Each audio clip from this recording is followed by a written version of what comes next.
Ya, pemirsa News TV Bali, terima kasih Anda masih bersama kami, dan di dialog khusus kali ini kita masih berbincang-bincang dengan topik yang sama, yaitu implementasi MBKM ya di kampus Undiknas, masih bersama dengan Bapak Rektor Undiknas dan juga Ibu Wakil Rektor Undiknas, yaitu di bagian pengembangan akademik. Baik, kita langsung saja nih terkait dengan UKM, unit kegiatan mahasiswa ini kan juga sangat-sangat menopang ya untuk kegiatan pembelajaran. Nah, kira-kira di masa pandemi seperti sekarang ini apakah tetap berlangsung UKM ini? Karena biasanya kalau UKM, unit kegiatan mahasiswa itu kan harus tatap muka langsung, lebih afdol gitu ya, seperti dance mungkin atau dan lain-lain. UKM yang ada di sini bagaimana kira-kira? Iya, baik. Ketika pandemi lalu kegiatan seolah-olah ya tidak ada, tapi sungguhnya tidak juga, karena beberapa UKM melakukannya secara daring. Kreativitas di situ muncul ya. Misalnya ya lomba-lomba terkait dengan tari, mereka lakukan secara daring. Daring ya? Daring. Jadi banyak kegiatan, misalnya kemarin e-sport kita juga lakukan secara berbasis teknologi. Ya, jadi segala sesuatunya mereka mau tidak mau memikirkan ini. Ya, seperti UKM musik, mereka bermain musik di rumah masing-masing tapi dengan secara daring. Bisa, Itu dilakukan. Jadi proses-proses wujud kegiatan mahasiswa itu kreativitasnya di situ. Ya, tidak hanya berdiam, mereka melakukan coba begini, kita lakukan, main di situ di tempatnya masing-masing, lalu diselaraskan. Jadilah irama musik yang berbasis teknologi dari secara daring ini. Ya, banyak hal yang bisa dilakukan seperti itu. Berbasis teknologi secara online. Baik, mungkin bisa ditambahkan nih, mungkin dari Ibu Widi dan juga Bapak Prof bisa menambahkan terkait dengan kreativitas mahasiswa yang menjadi menjadi unggulan lah, karena yang namanya nanti terserap di dunia kerja itu kan bukan hanya semata-mata dari nilai akademik saja, tapi juga dari soft skill, kemudian juga dari kreativitas. Bagaimana memancing kreativitas dari mahasiswa? Ya, ketika proses pembelajaran dilakukan, ya kami pun mesti harus mempersiapkan dari sumber daya kami, termasuk dosen. Ya, kalau pembelajaran secara daring, mahasiswa kan bosan juga, ya bosan dengerin, kadang ngantuk juga gitu. Sehingga kami mempunyai inisiatif. Dosen ini mesti harus berikan pembelajaran, pelatihan juga.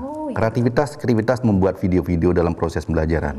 Ini adalah bagian langkah-langkah yang kami lakukan dalam proses pembelajaran bagi mahasiswa. Dosen pun mesti harus menyiapkan diri, merefleksi diri apa yang kurang dari dosen-dosen itu, sehingga mahasiswa tidak menjadi ngantuk ketika proses berjalan 1,5 jam ya, cukup lama kan, tapi mesti harus diiringi dengan beragam video sebagai bagian sarana yang lain contohnya.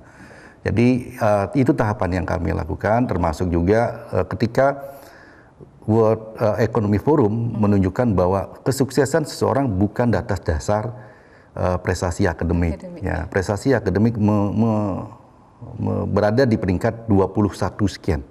21 ya, itu jauh di belakang. Yang justru yang menjadi fokusnya ya, prestasi atau karya yang baik ada di soft skill tadi saya sampaikan. Bagaimana meningkatkan soft skill mahasiswa, kan itu menjadi pertanyaan. Ya, kami lagi proses pembelajaran. Ya, kami punya namanya kegiatan personality development. Kami punya kegiatan table manner. Itu salah satu bagian peningkatan soft skill mereka dalam tata pergaulan, lalu tata etika dan sebagainya. Ini kan proses, sehingga harapan kami mahasiswa ketika lulus mesti harus di samping prestasi akademik, ini mesti harus menjadi dicermati juga. Ya, capaiannya. Ada nggak sih contoh-contoh mata kuliah yang mungkin tidak ke hard skill-nya saja, tapi ke soft skill-nya juga, ke kreativitas? So, ada nggak mungkin dari mata kuliahnya? Jadi merupakan persyaratan ya. Jadi sebelum mereka jadi jadikan persyaratan gitu, bahwa misalnya mereka harus mengikuti personality development, mereka harus mengikuti mereka mengikuti table manner, itu menjadi persyaratan untuk mata kuliah sebelum mereka mengikuti KKN, PKL dan seperti itu, sehingga ini dalam rangka memberikan muatan soft skill kepada mahasiswa. Jadi mahasiswa itu komprehensif ya, di samping punya hard skill dari pengetahuan dan teknologi, kemudian juga masuk kepada penyiapan soft skillnya. Jadi untuk hal ini memang Ini merupakan produk unggulan di Undiknas ya. Dan kemudian satu lagi tadi terkait dengan UKM, kegiatan UKM itu mahasiswa, unit kereta kreativitas mahasiswa dengan berbagai sarana prasarana yang sudah disiapkan di Undiknas dengan banyaknya laboratorium yang sudah ada, mahasiswa bisa tetap berkegiatan. Jadi kami punya radio ya, namanya U-Radio.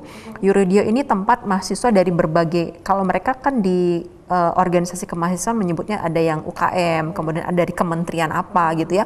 Mereka melakukan dialognya di situ. Dialog di situ, kemudian juga mereka melakukan diskusi-diskusi atas isu yang sekarang kekinian, misalnya sekarang yang tentang kasus KPK misalnya, mereka melakukan diskusinya secara digital di situ, secara daring, kemudian juga jadi semuanya berkreativitas ya. Lomba tari juga dilakukan secara direkam, kemudian ditonton bersama untuk melakukan penilaian. Jadi kreativitas itu muncul luar biasa. Di sini UKM-nya banyak sekali ya.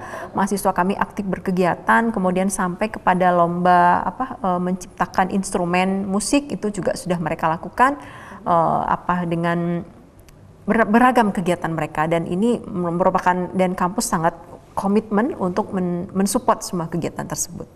Ya. Biasa. Nah, mungkin terakhir nih, karena kita udah ada di segmen terakhir. Nah, harapan mungkin dari Bapak Prof. Subawo mungkin terkait dengan MBKM di masa mendatang ini bagaimana? Ya, ketika regulasi diluncurkan, harapannya adalah luaran atau lulusan mahasiswa Undiknas mampu bersaing di tingkat nasional maupun global. Tentu dengan kemampuan hard skill dan soft skill yang seimbang. Ini menjadi bagian catatan ya, karena kami ingin mahasiswa kami tentu memiliki kompetensi yang sesuai dengan bidang ilmu atau kelulusan mereka.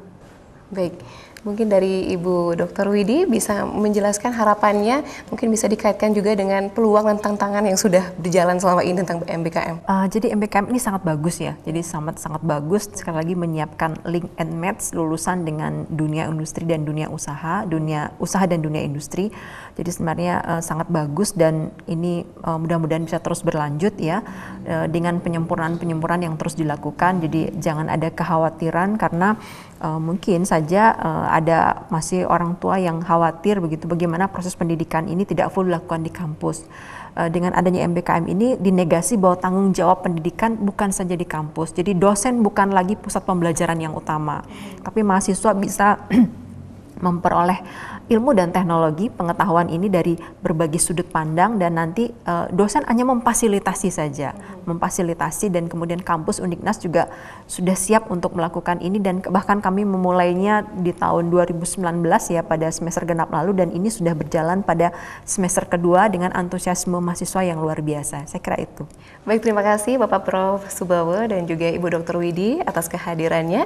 Ya pemirsa, itu dia tadi perbincangan hangat kita di dialog khusus iNews TV Bali terkait dengan implementasi MBKM Merdeka Belajar Kampus Merdeka. Akhirnya saya Jessica Ratna mohon pamit undur diri mewakili seluruh kerabat kerja yang bertugas. Terima kasih untuk Anda yang selalu mematuhi protokol kesehatan dimanapun berada. Om Santi Santi Santi Om.